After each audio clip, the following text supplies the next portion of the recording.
Bueno, vamos a iniciar. El día de hoy vamos a ver la clase de patología vascular renal. Mi nombre es Jorge Rafael Sepúlveda Orozco y mi maestro asesor para esta clase fue el doctor Matías Salinas Chapa.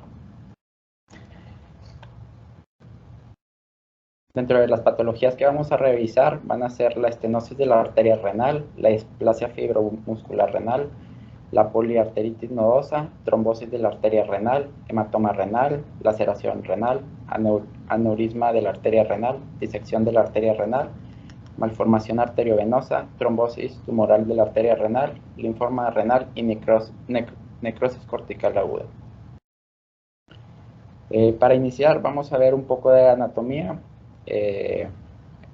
La irrigación del riñón va a estar dada por las arterias renales, que son ramas directas de la arteria aorta abdominal, ¿sí? Dan sus ramas y estas a su vez se dividen en arterias segmentarias y posteriormente llegan a las eminencias interpapilares. Por ahí discurren las arterias interlobulares, que posteriormente se convierten en las arterias arcuatas, ¿sí? Y se siguen subdividiendo hasta convertirse en las arteriolas aferentes. También el drenaje venoso va a estar dado por las venas renales. Un detalle anatómico que hay que recalcar, que la arteria renal va posterior a la vena renal. En ambos lados, la vena renal izquierda es más larga que la arteria. La vena renal izquierda y arteria renal izquierda son más largas que sus contralaterales. Okay. Bueno, empezando con los temas, con las patologías, vamos a tener la estenosis de la arteria renal. Esta está principalmente, o la principal causa de estenosis de la arteria renal va a ser por ateromas o calcificaciones en el ostium, y generalmente se presenta en los tercios proximales de las arterias renales. No se ve el puntero, ¿verdad? Disculpa.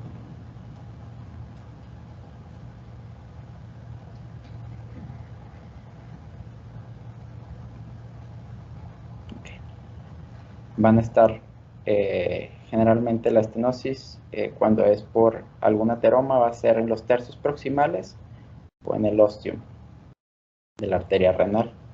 En cambio, en otras patologías, como veremos más adelante, van a ser en los tercios medial y distales de la arteria renal. Este es un caso, no sé si algún compañero R1 me pudiera ayudar a describir los hallazgos que vemos en este caso. Lo que tenemos aquí es una tomografía axial simple a nivel de lo que es el abdomen, y podemos observar del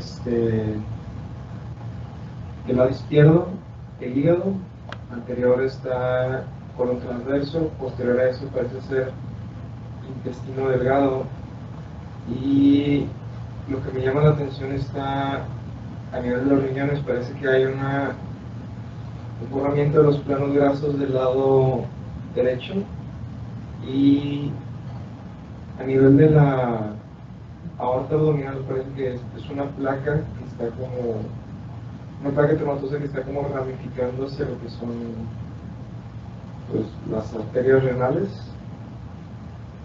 y se ve como, bueno, del lado izquierdo se ve como que el calibre de los vasos más distales es un poco disminuido. Entonces,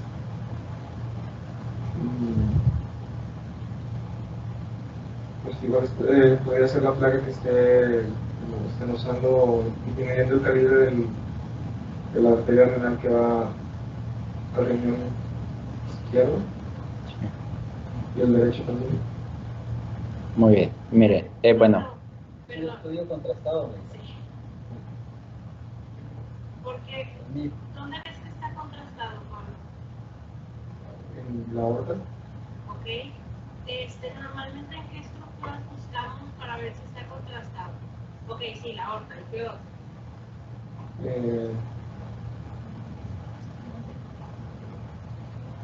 Justo lo que el tema de hoy. Nos fijamos en los riñoncitos. Cuando no está contrastado, los riñones se ven muy impodentos. ¿Okay?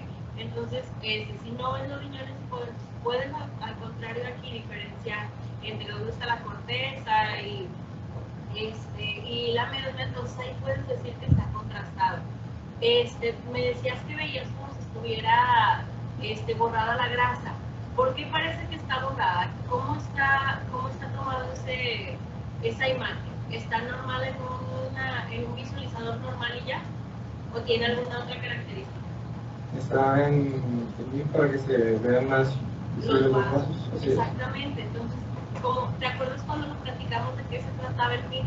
Que era que sumábamos lo que había en 10 milímetros en una sola imagen. Entonces, eso es lo que está pasando. Son simplemente los septos que están entre la grasa del espacio perirenal, que están sumados lo de 10 milímetros en una sola imagen, y por eso llama un poquito más la atención. Pero es bueno que ya empezamos a tratar de encontrar más cosas de lo que estamos buscando. Solo que esta vez era por el mundo. Y muy bien, lo que mencionas de las plaquitas heteromatosas en el origen de las renales, eso lo hiciste muy bien. Bueno, perfecto. Muchas gracias, Mami. Vamos a continuar. Este es otro caso de un paciente diferente. Me voy a detener en el punto en el que se vea la estenosis.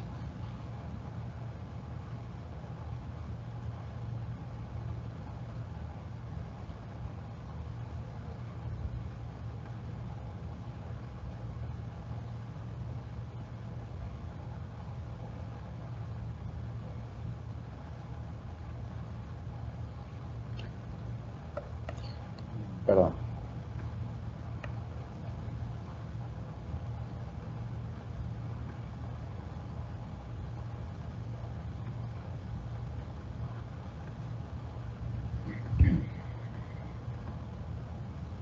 Ok. Bueno, este es un estudio, una tomografía en reconstrucción coronal contrastada, en la cual podemos ver en una fase nefrográfica, podemos ver cómo el riñón izquierdo capta, la corteza tiene un realce, a diferencia del riñón derecho, que está pues hipocaptante. Y si vemos podemos ver la salida de la arteria renal izquierda. Sin embargo, del lado derecho está ocluida a este punto en relación a una estenosis de la arteria renal derecha.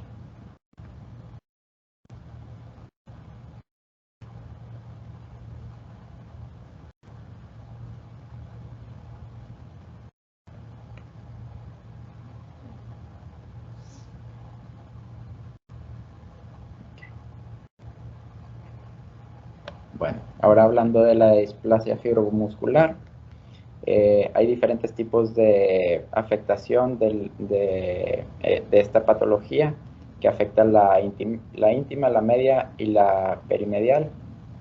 En el caso de cuando se afecta la capa perimedial o la media, va a adquirir un patrón característico como arrosariado, ¿sí?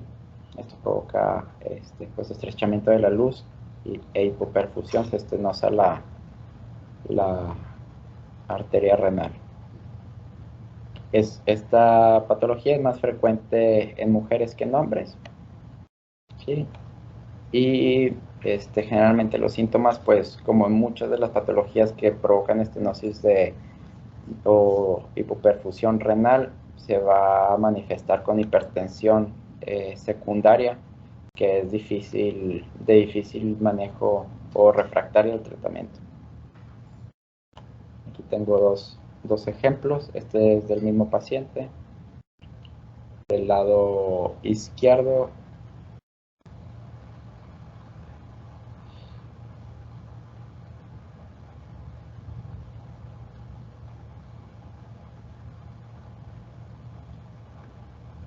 podemos observar ese patrón arrosariado característico. Sí.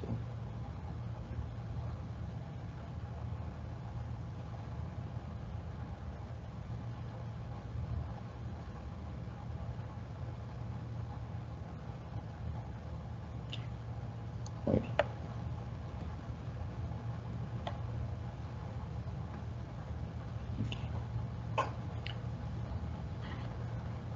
Otra patología que provoca hipoperfusión y aneurismas en la arteria renal es la poliarteritis nodosa.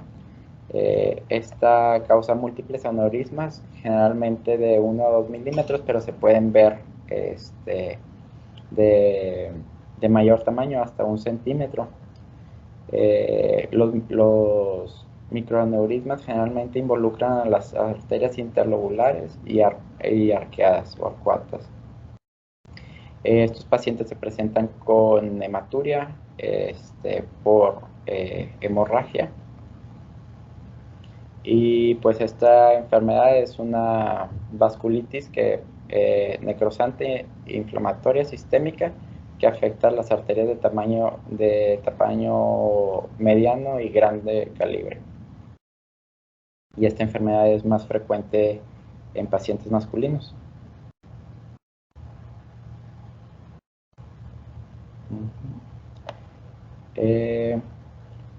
La siguiente patología que vamos a ver es la trombosis de la vena renal. La trombosis de la vena renal puede deberse a trombos suaves, o sea, coágulos, o trombos tumorales por extensión de tumores, generalmente por carcinoma de células renales o linfomas. Y hay diferentes grados, ¿sí? En el grado 1 podemos ver afectación de la arteria renal y parte de la aorta abdominal. En el grado 2, la arteria renal igualmente y parcialmente la aorta. En el grado 3, el total de la arteria renal, y está también casi ocluida la totalidad de la arteria de la aorta. Y en el grado 4, la arteria renal y también trombos a distancia en la misma aorta. Puede deberse a diferentes causas, por ejemplo, síndrome nefrótico, lupus, amiloidosis, enfermedades de la colágena, diabetes, sepsis, tromboflebitis y pues también por carcinomas y linfomas.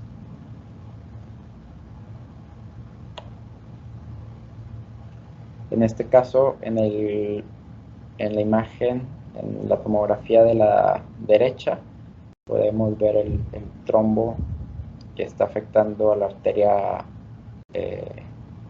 de la vena renal izquierda. Y en es otro caso en el cual también se ve una trombosis de la vena renal del mismo lado izquierdo.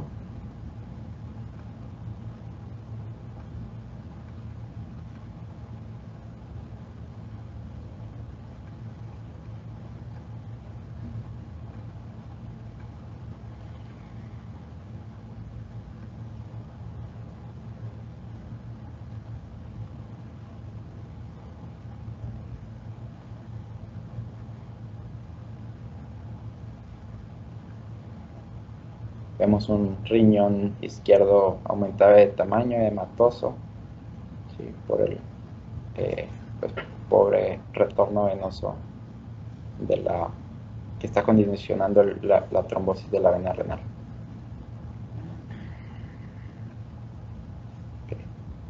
De lo que comentábamos de trombos tumorales, el carcinoma de células renales, el subtipo es el subtipo más común de cáncer renal, representa un crecimiento expansivo donde invade o desplaza la cápsula del mismo, causando así una invasión de estructuras venosas. De este modo el tumor se denomina trombo tumoral.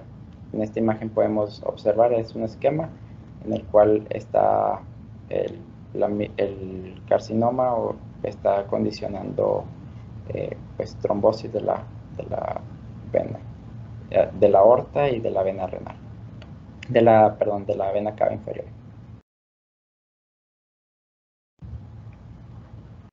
Bueno, el linfoma, el linfoma renal, en el linfoma renal los riñones son grandes, son órganos abdominales más comúnmente afectados por el linfoma. La mayoría de los casos son linfomas Hodgkin de células B. El linfoma renal primario es raro, en menos de 1%.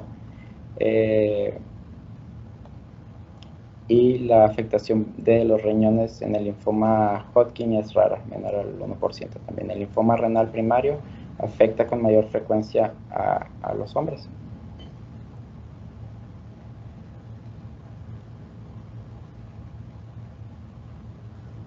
Aquí tenemos un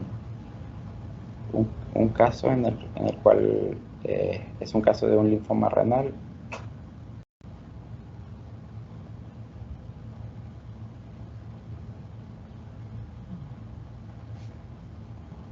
No está.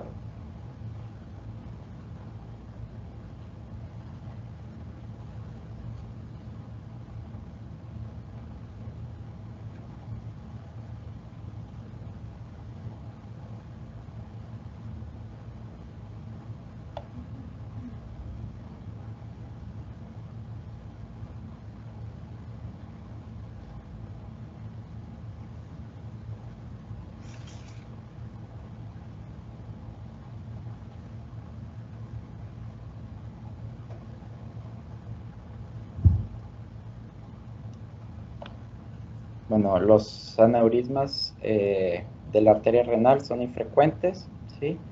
La prevalencia real se desconoce, generalmente son hallazgos incidentales, se estima que es menor al 0.4%. Con el uso cada vez más frecuente de tomografías, pues se documentan estos aneurismas.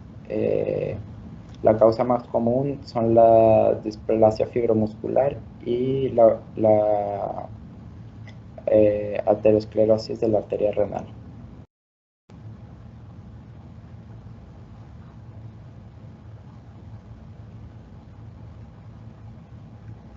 Aquí podemos ver en el riñón derecho este aneurisma, como se ve una dilatación marcada.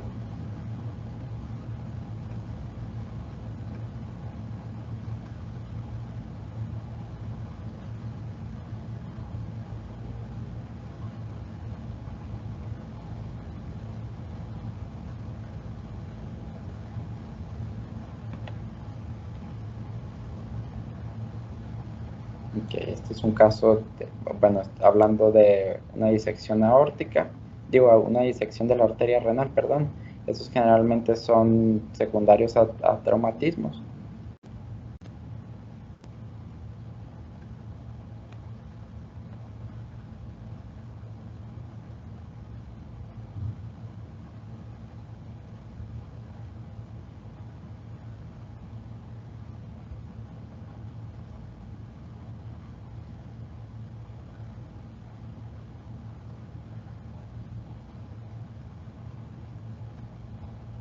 Perdón. podemos ver cómo pues no capta contraste. Esta parte del riñón se está infartando, ya que debido a la disección de la arteria.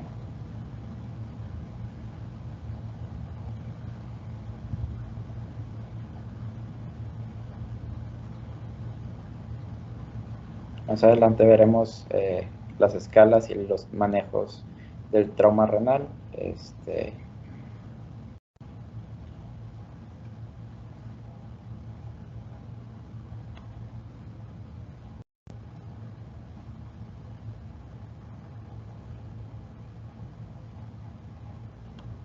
es otro caso. Es un paciente con un traumatismo por accidente de vehículo automotor. No sé si alguno de mis compañeros, es una imagen fija, no sé si alguno de mis compañeros me pudiera ayudar a describir.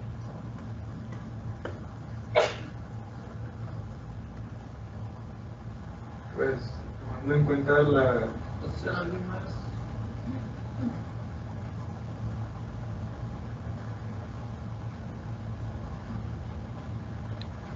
Bueno, en este caso, la tomografía está computarizada. Lo que puedo observar es que en el riñón izquierdo se observa una hipodensidad, alrededor. En la parte posterior,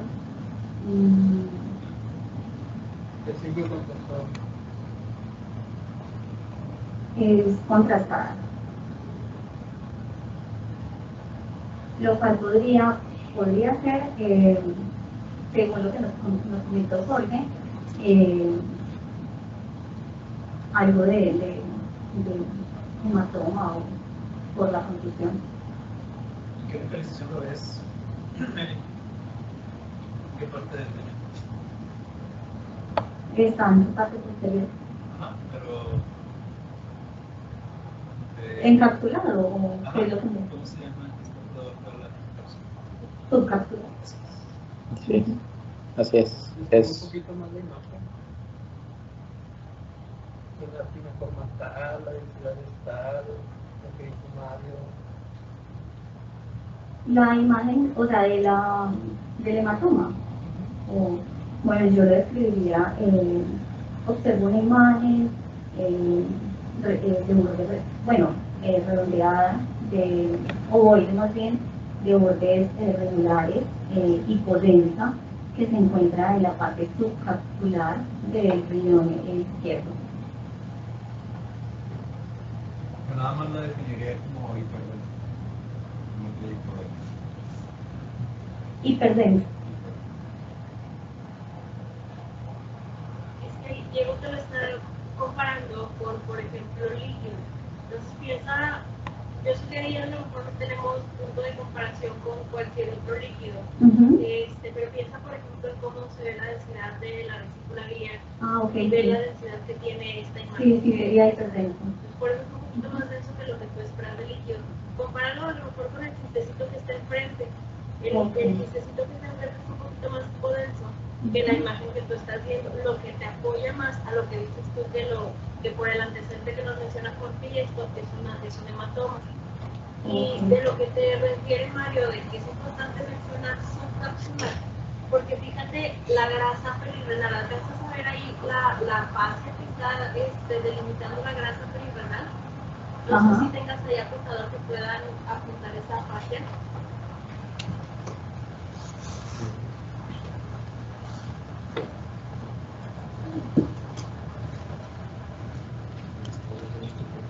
Bueno, todos lo estamos viendo, ¿verdad?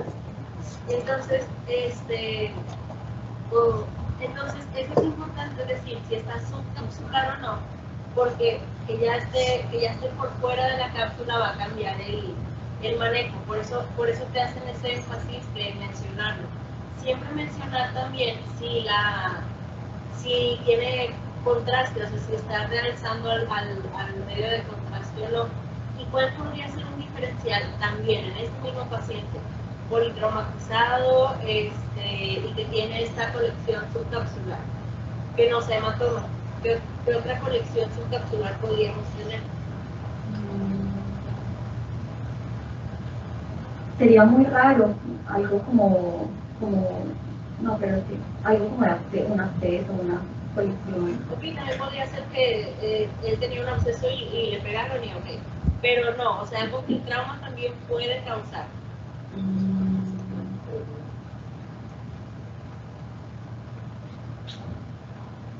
Pues por ejemplo ahí lo que pegó con un vaso y salió sangre.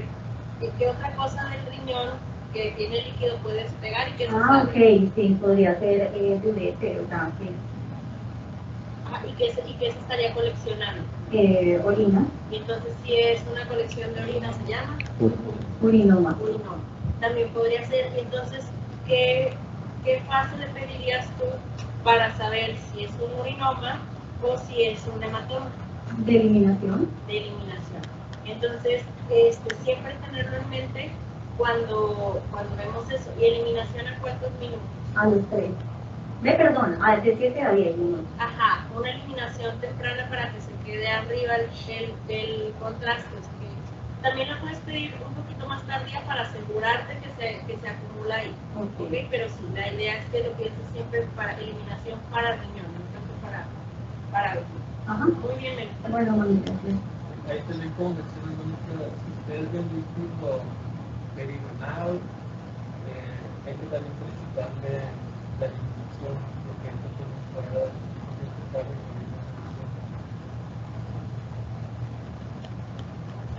Muchas gracias. Bueno, vamos a pasar al trauma renal. Esta es la escala de la AST, en la cual se divide el trauma renal en 5 grados.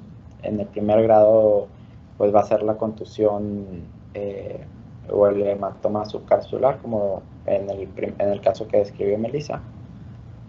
Hay ausencia, es un hematoma subcapsular y hay ausencia de laceración. En el grado número 2 hay un hematoma perirrenal sin expansión y hay una laceración, hay laceración, pero es menor a 1 centímetro de profundidad. En el grado 3 hay una laceración mayor a 3 centímetros sin extravasación urinaria.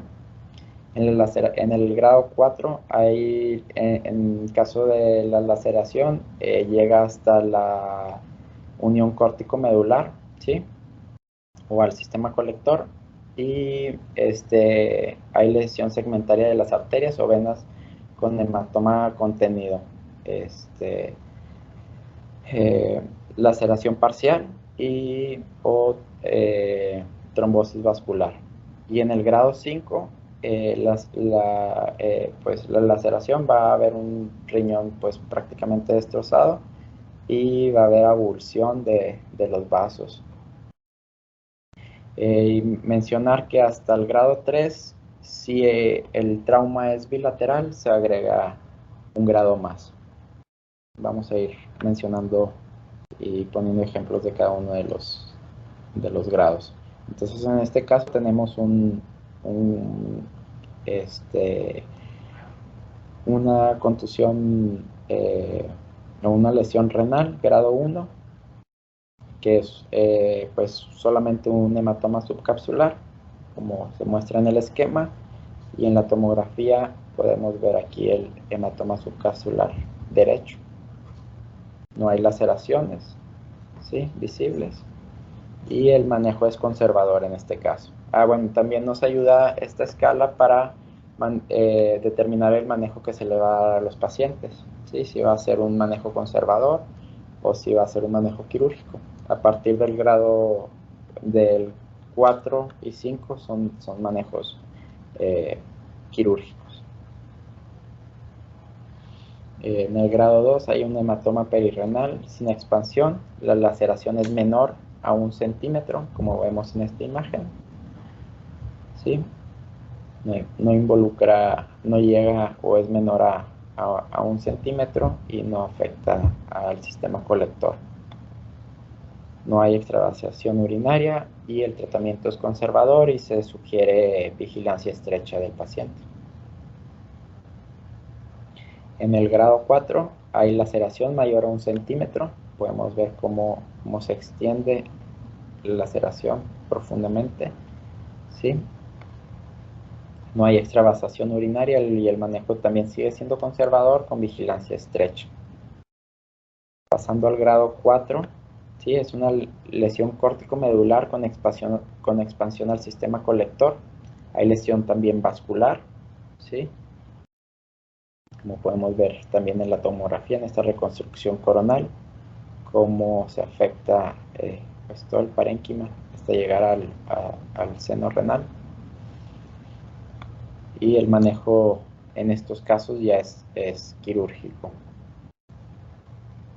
En el grado, se me olvidó mencionar, en el grado 3, si hay afectación de otros órganos adyacentes, pues también se decide el manejo quirúrgico. El grado 4 ya pues es un riñón, perdón, el grado 5 es un riñón destrozado con avulsión. Y el manejo es quirúrgico. No, este es un grado 4, perdón.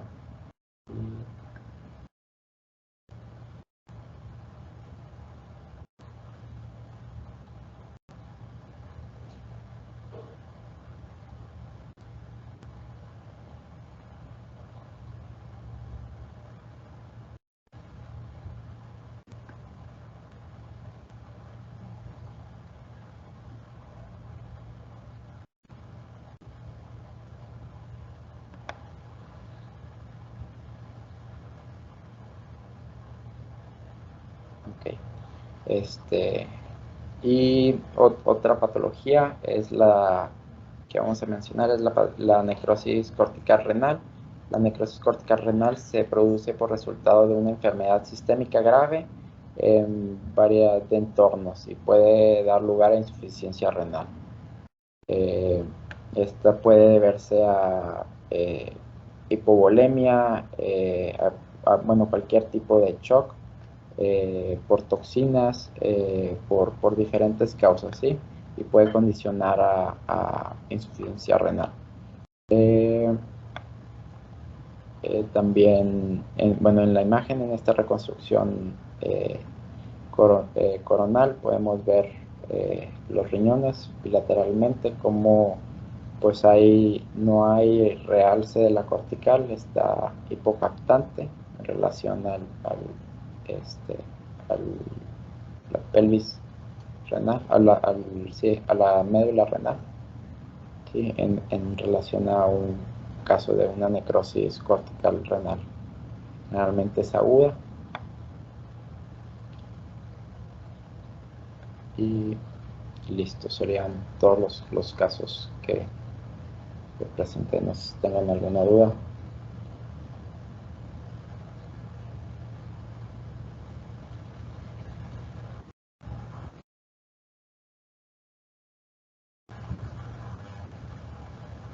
¿Alguien quiere hacer un comentario? Creo que al principio vos revisaste muy rápidamente.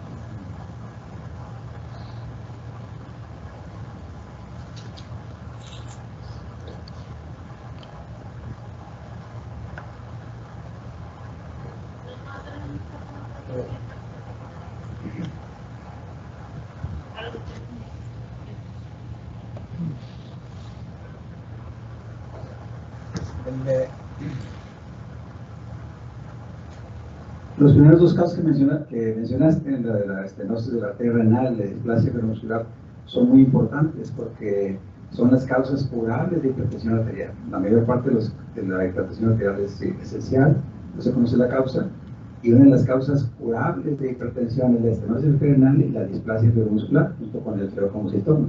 ¿Sí? ¿Cuál sería el tratamiento de la estenosis de la arteria renal?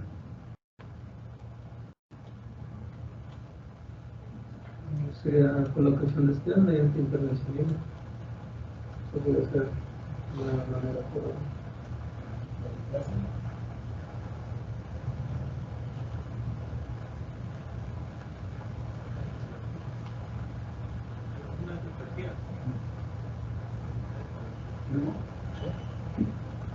Bueno, yo nada más quería mencionar perdón. cuentan ya de eso. Digo, definitivamente la cuestión es no perder el objetivo también de lo que platicamos ayer. Por ejemplo, hay un artículo muy interesante en el New England donde si tú, por ejemplo, tienes un paciente que es hipertenso, le demuestras que tiene una estenosis de la arteria renal, pues el tratamiento pues es irle a hacer una angioplastia y colocación de stent. Entonces, cuando sigues esos pacientes, resulta que evidentemente a este paciente le bajaste la presión arterial, porque la dilataste y le bajaste la presión arterial, porque eso era lo que buscabas, ¿cierto? Pero si lo que buscas es disminuir el riesgo, el outcome que tú estás buscando, no lo cambias tan pronto como disminuir la presión arterial, sino disminuir el riesgo de muerte por accidente cerebrovascular o por causa cardiovascular como un infarto. Entonces resulta que eso no sucede. Entonces, eso es una de las cosas que siempre tenemos que ver. Es como, hay mucho de esto, ¿no? Es el paciente que está en terapia intensiva y que tú dices, es un paciente que tiene hiperglicemia, entonces le voy a poner insulina intravenosa con bomba y lo voy a ir siguiendo y lo voy a tener con 100 de glucosa, pero perfecto. Y resulta que esos pacientes, cuando ya los pones en terapia y los comparas en terapia intensiva con los que no tienen ese seguimiento, les va peor que los dejas sin ese seguimiento tan estrecho. ¿Sí?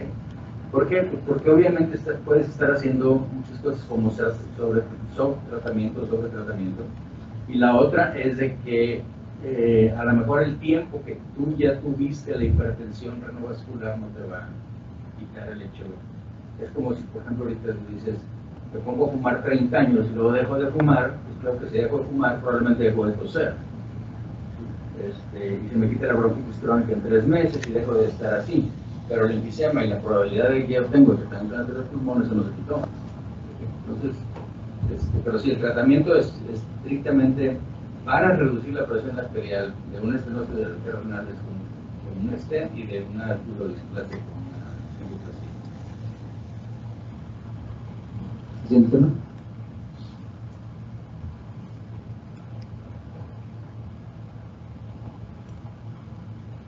Más que parece, bueno, de la poliarteritis como causa también de sangrados espontáneos. Y no sé si mencionaste los antipolipomios, ahorita no, digo, yo sé que es vascular, pero bueno, más para que recuerden, causas de sangrado renal espontáneo, uno de ellos, ya lo vio, la poliarteritis nodosa, y otro, pues, cualquier tumor renal. Aquí específicamente la poliarteritis nodosa, como arteritis de medianos vasos, Sí. Y medianos o chicos, no me acuerdo cuál es la clasificación, nada más. Y ese aspecto de, algunos textos lo describen como ese aspecto de light bulbs, no, como luces de Navidad. Pues ven todos los pequeños aneurismas en el espesor del parénquima, más para que pongan atención a esos, a los, cuando hagan las reconstrucciones en el TAC, para que vean busquen esos circulaciones, esos aneurismas pequeños. Y siempre que vean una enfermedad arterial periférica, chéquense también las arterias polares, porque también esas arterias polares pueden, pues, sufrir de lo mismo, la misma enfermedad ateromatosa.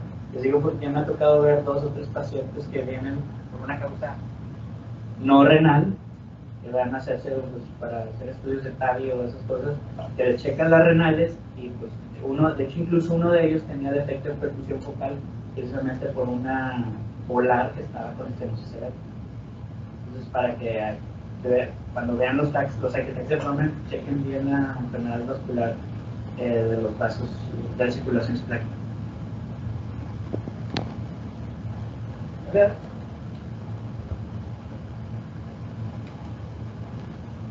¿El que es el comentario?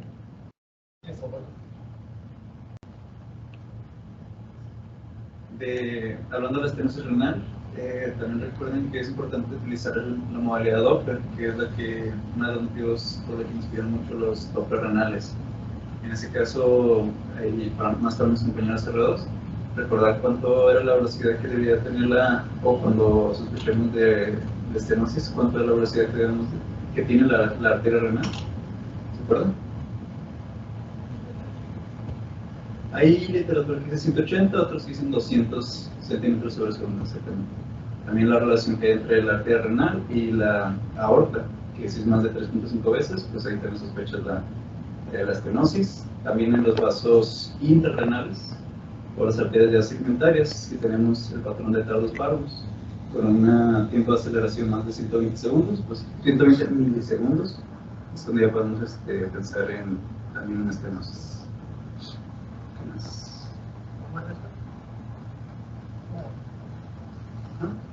Pues sí, también es muy importante el Doppler renal.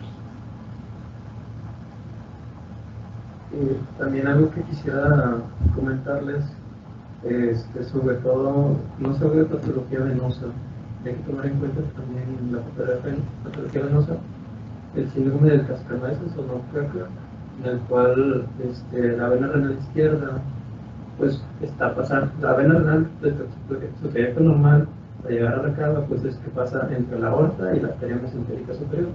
En algunos pacientes el ángulo que hay entre la arteria mesentérica y la aorta es menor de 40 grados, si no me equivoco, y eso pues puede provocar una compresión de esa vena renal.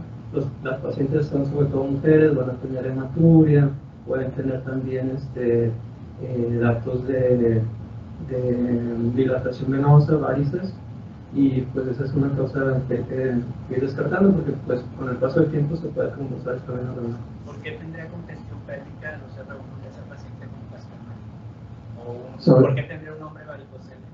Sobre todo cuando es posterior, ¿verdad? ¿Sí? Cuando es una vena renal izquierda retroaórtica, porque hay dos variedades, que sea retroaórtica pura o que sea circumaórtica, en la cual hay una vena anterior y una vena posterior. Cuando es la vena posterior, ¿qué manifestaciones va a tener? ¿Sí es un nombre? ¿Y por qué? Varicocele. ¿Sí? ¿Y por qué va a tener varicocele a los R1? La anatomía. De predominio izquierdo. Bueno, o izquierdo. La izquierda. ¿Cuál es la explicación? Los R1. La vena gonadal drena en un ángulo de 90 grados, la arteria gonadal drena en un ángulo de 90 grados en la arteria renal, y la arteria gonadal, discúlpame, la vena gonadal derecha drena a la cava pues en un ángulo de pues 45 grados aproximadamente. Es mayor el trayecto que hace una vena comparada con la otra. Entonces, si estás comprimiendo la vena renal a la que drena, pues es mayor el trayecto y por eso es mayor la posibilidad de congestión. Es una variante anatómica relativamente frecuente, que la vemos en un 10-15% de los pacientes. ¿Sí? Sí, no, la cosa aquí es de lo que estaba comentando Jorge, no es lo mismo la pregunta de por qué es más frecuente el varicocele en el lado izquierdo, que fue lo que tú dijiste, a la pregunta que le estaban haciendo, que por qué en un paciente que tiene una vena renal retroaórtica tiene. Entonces, en el lado izquierdo, la vena pudiera entrar por arriba o por abajo, angulada o no angulada, pero si está por atrás de la aorta, y esa aorta obviamente empieza a endurecerse, empieza a comprimir, pues no importa el ángulo que tengas, y finalmente te va a dar varicocele y te va a dar varicocele en el izquierdo. Entonces esa es la cuestión de presión, ¿no? Pero esa es la razón, no importa el ángulo eso es importante para decir por qué es más frecuente del lado izquierdo en condiciones normales que el lado derecho.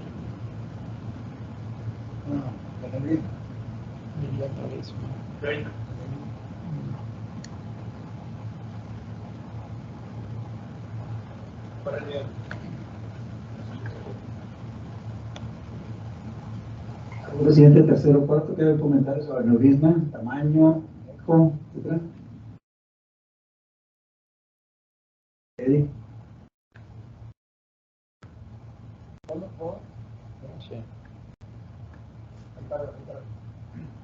Bueno, respecto a los aneurismas, pues una de las principales características que tenemos que pues definir su morfología, porque si son si tienen formas aculadas, el tamaño del cuello del aneurisma, obviamente pues el tamaño del aneurisma para saber a ver qué tratamiento va a hacer, debido a que dependiendo del tamaño es el tratamiento, ¿no? Si es expectante, si le vamos a dar tratamiento con coils, o pues si es muy grande, pues bueno, ahí ya no sé si amerita tratamiento quirúrgico, ¿verdad?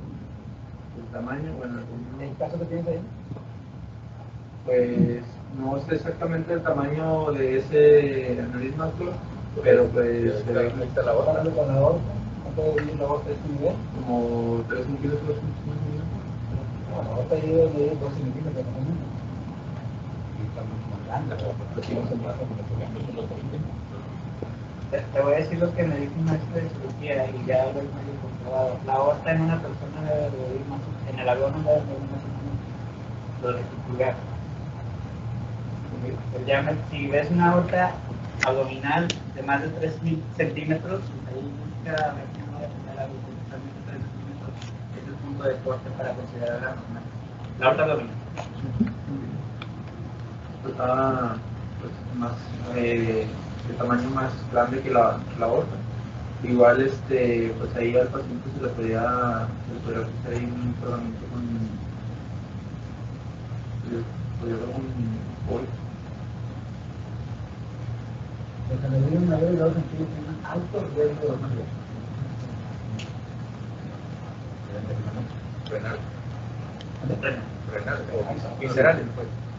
No de ahora.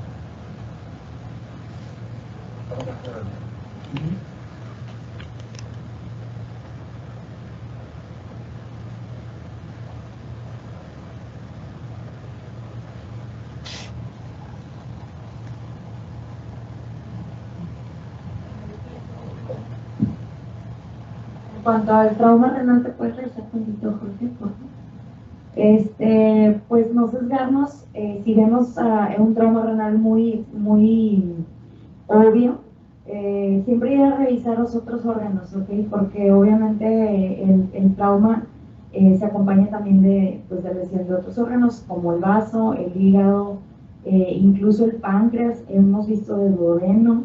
Entonces, sí reportar el tipo de trauma que tiene, de acuerdo a la AST, pero también ir a buscar intencionadamente todos los bordes hepáticos, todos los bordes del vaso, duodeno, como ya lo dije, páncreas, y de los 2 riñones, de los ureteros también. Y siempre nos van a preguntar si está involucrado o no el sistema colector, que no se nos vaya a pasar a hacerle la fase de eliminación. Entonces, y más si es un paciente en el contexto en que trae caída del hematocrito, hígado chocado, etcétera. A veces, por trauma, los técnicos no quieren levantarle los brazos o no quieren movilizar mucho al paciente, pero en la medida que sea posible hay que exigir, hay que decirles que nos echen la mano con eso, porque luego el artefacto que hacen los brazos al momento de tomar el estudio nos va a quedar duda si son laceraciones o no. Ha pasado mucho en los goles que porque el paciente viene muy traumatizado, claro, si el paciente pues de plano no coopera, pues se va a hacer hasta a la medida de lo posible, ¿no? Pero quería hacer el comentario para que no se nos vaya a escapar ese detalle.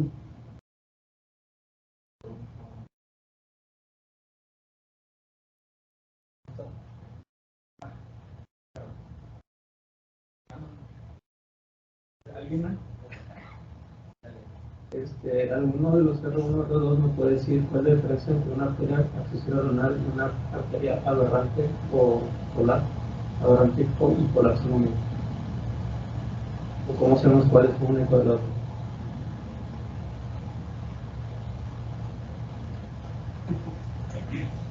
Bueno, entonces la arteria accesible renal va a entrar al ilio y la arteria aberrante o polar se va a estar, como dice el nombre, hacia los polos.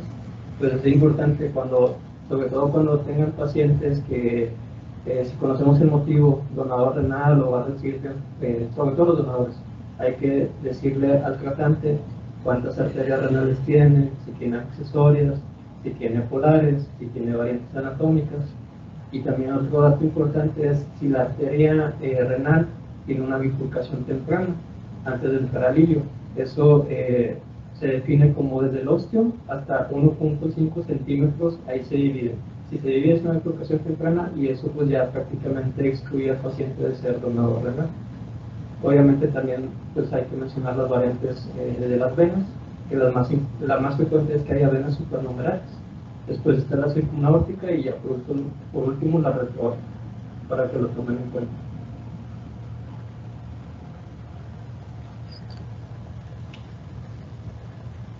¿Algún otro comentario?